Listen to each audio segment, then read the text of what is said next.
আজকে অন্নপূর্ণা ভান্ডার নিয়ে মাননীয়াকে আমি দুটো কথা কইতেছি। এখন বলবেন যে যা এখনো চালুই হলো না তা নিয়ে আবার বক্তব্য কিসের? আসলে বক্তব্যটা আমার নয়, বক্তব্যটা হচ্ছে সাধারণ জনগণের কথা। সাধারণ জনগণের কথা তো শোনা আপনার কাজ, কারণ আপনারা যেহেতু জনগণকে সেবা করবেন বলেই এসেছেন। এবার সেটা হচ্ছে অন্নপূর্ণা ভান্ডার কেন যা এখনো চালু হয় না, ব্যাপারটা সেইখানেই যে আপনারা এখনো অন্নপূর্ণা ভান্ডারটা চালু করেন নাই কেন তাও আমরা জেনে গেছি যে অনেক ভুয়ো ছিল, যেখানে ভুয়ো লক্ষ্মী ভান্ডার দেওয়া হতো বলে এখন আপনারা অন্নপূর্ণা দিতে পারছেন না। কিন্তু আপনাদের কথা থেকে আপনারা সরে গেলে তো হবে না।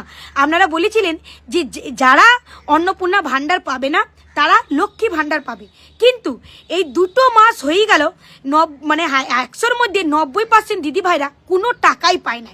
এবার আপনারা বলবেন পশ্চিমবঙ্গে ভাতা ভাতা করে শেষ হয়ে গেল। দেখেন, ভাতা করে শেষ হয়ে গেল না কি করে শেষ গেল সেটা পরের কথা, কিন্তু যা একটা নিয়ম চালু হয় না তার পাশাপাশি তাকে নির্ভর করে আরও অনেক কিছু নিয়ম, অনেক কিছু প্রসেস চালু হয়ে যায়, যা আপনাদের হয়তো জানার কথা লয় বলেই আজকে আপনাদের এইটা নিয়ে কোনো ভুরুক্ষেপ নাই।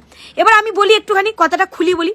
আসলে ওই যে 1,500 টাকা দিদিভাইরা পেত না, মানে লক্ষ্মীর ভান্ডার, সেই টাকাকে ভিত্তি করে হাজারো মহিলা মানে লোন নিয়ে বসে আছে। লোন মানে আগের মাসে এবং এ মাসে 2 মাস হয়ে গেল তারা কোনো লোন পরিশোধ করতে পারে নাই। কেন? কারণ তারা সেই 1,500 টাকাটা হাতে পায় নাই। এবার আপনারা বলবেন এই 1,500 টাকার ভিত্তিতে কেবল লোন? হ্যাঁ, কারণ গোষ্ঠী নামক একটা দল হয়, যে দল থেকে মহিলারা 10,000, 15,000, 20,000 টাকা করে তাদের সাধ্য মতো সেই টাকাটা নেয় এবং এই লক্ষ্মী ভাণ্ডারকে ভিত্তি করে তারা সেটা নিয়েছিল এবং শোধ করার পরিকল্পনাও করেছিল। কিন্তু আগামী 2 মাস হয়ে গেল তারা কিন্তু টাকাটা দিতে পারছে না। তা আপনারা বলেছিলেন যে এই অন্নপূর্ণা ভাণ্ডারে 3,000 টাকা দেবেন। দিদি ভাইরা ভাবলো ঠিক আছে 1 মাস নাই দিক, পরের মাসে আমি 2টো করে শোধ করে দেবো, কিন্তু সেটাও হইল না। তাই আপনারা একটু ভেবে দেখবেন যে সাধারণ জনগণ কেন বারে বারে এই কথাটা কইছে। কারণ আমাদের মতন মহিলারা লয়, আরও নিম্ন শ্রেণীর মহিলারা আছে যিনারা কিন্তু এই টাকাকে ভিত্তি করে লোন নিয়ে বসে আছে।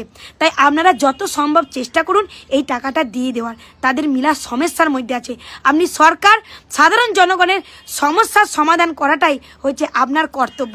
আপনার কর্তব্যে আপনি দৃঢ় থাকবেন, এই বিশ্বাস, এই সম্মানই আপনার উপরে আমাদের আছে। তাই আশা করি এইটা একটু খতিয়ে দেখবেন। আবারও কিন্তু বদলে গেল অন্নপূর্ণা ভান্ডারের নিয়ম। হ্যাঁ, আপনি ঠিকই শুনছেন, আবারও কিন্তু বদলে গেছে অন্নপূর্ণা ভান্ডারের নিয়ম। জানেন কি, অনলাইন যারা ফর্ম ফিল আপ করেছেন, শুধুমাত্র কিন্তু অনলাইনে ফর্ম ফিল আপ করে সাবমিট করে আপনাকে দেখালেও যে টেম্পোরারি ওটা সাবমিট হয়ে গেছে তাহলেই যে টাকা আপনি পাবেন তেমন কিন্তু নয়। এবার কি করতে হবে? অন্নপূর্ণা ভান্ডারের টাকা পেতে গেলে, অন্নপূর্ণা ভান্ডারের টাকা পাওয়ার জন্য প্রথমে আমরা কি করেছিলাম? 12 পাতার ফর্ম ফিল আপ করেছিলাম। 12 পাতার ফর্ম ফিল আপ করে যখন আমরা জমা দিয়েছিলাম তখন সরকার থেকে প্রচুর মানে এর থেকে অবজেকশন গেছে।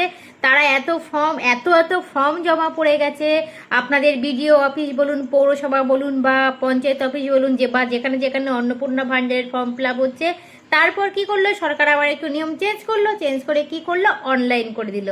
অনলাইন করার পরে এখন আপনারা যারা অনলাইন ফর্ম ফিল আপ করছেন তাদেরও কিন্তু, যারা ভাবছেন যে আমি অনলাইন ফর্ম ফিল আপ করে দিয়েছি এবার কিন্তু টাকা পেয়ে যাব, তাদের উদ্দেশ্যে বলছি আবারও কিন্তু অন্নপূর্ণা ভান্ডারে যারা অনলাইনে ফর্ম সাবমিট করেছেন তাদের কিন্তু এইবার ওই ফর্মের হার্ড কপি বের করে তার সাথে আপনার আবার সমস্ত ডকুমেন্টস জেরক্স দিয়ে কিন্তু আপনাদের নিকটস্থ পঞ্চায়েত অফিস হোক, পৌরসভা হোক, বিডিও অফিস হোক বা যেখানে আপনাদের নিকটস্থ অন্নপূর্ণা যোজনার কাজ চলছে সেখানে কি অনলাইন নয়, হ্যাঁ, যেখানে অনলাইন থেকে যখন আপনার মোবাইল নাম্বার আর ওটিপি দেবেন তখন ওখান থেকে আবার আপনার একটা অন্নপূর্ণা ভান্ডারে আপনি যে ফর্ম ফিল আপ করেছেন তার একটা হার্ড কপি বেরিয়ে আসবে।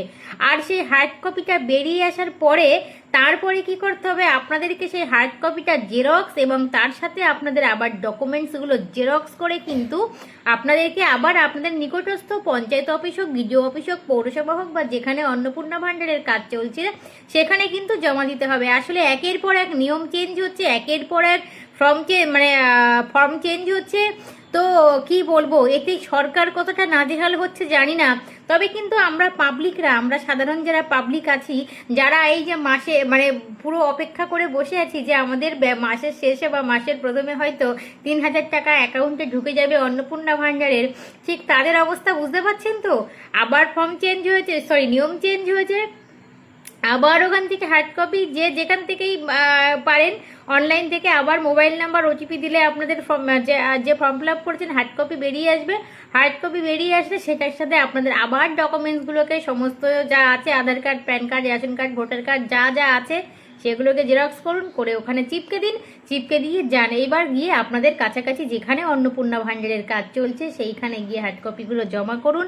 জমা করার পরে সেটা সাবমিট হওয়ার পরে কিন্তু আপনার টাকা ঢুকবে।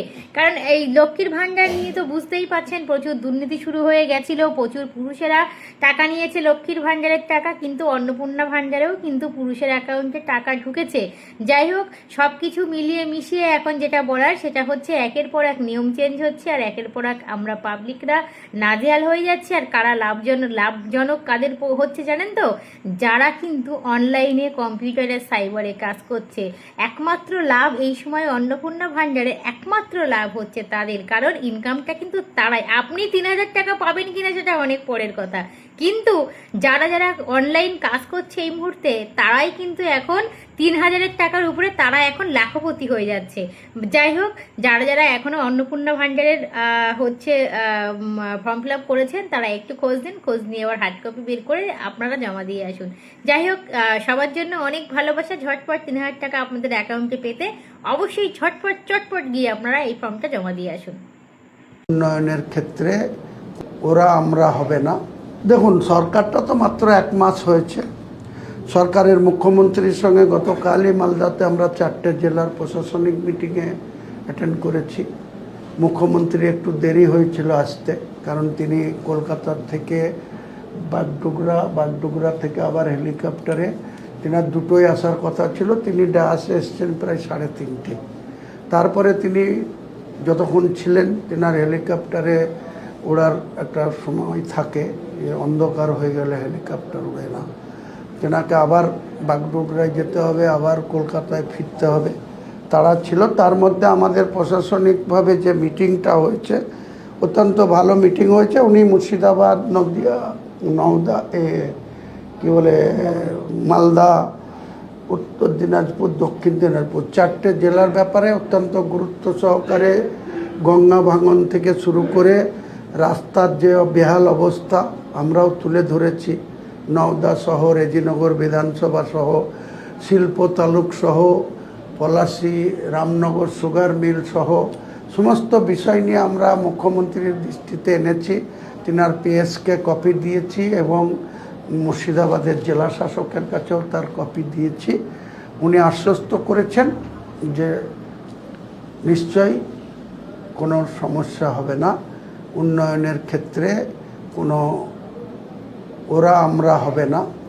উনি সবাইকে গুরুত্ব দিয়ে বাংলার উন্নতি করবেন। তেনাকে তো সময় কিছুটা দিতেই হবে। সঙ্গে সঙ্গে তো এমন কারো হাতে আলাদিনের প্রদীপ নেই যে তিনি বসলেন আর সঙ্গে সঙ্গে সব সমাধান করে দিলেন। 15 বছরের যে সমস্ত সমস্যা জিয়ে রাখা হয়েছিল ওনাদেরকেও টাইম দিতে হবে। আমরা তিনার দৃষ্টিতে আনবো, তিনার নজরে আনবো, তিনার কাছে আবেদন করব, অভিযোগ করব। নিশ্চয়ই কাজ আগামী দিনে হওয়া উচিত, হবে।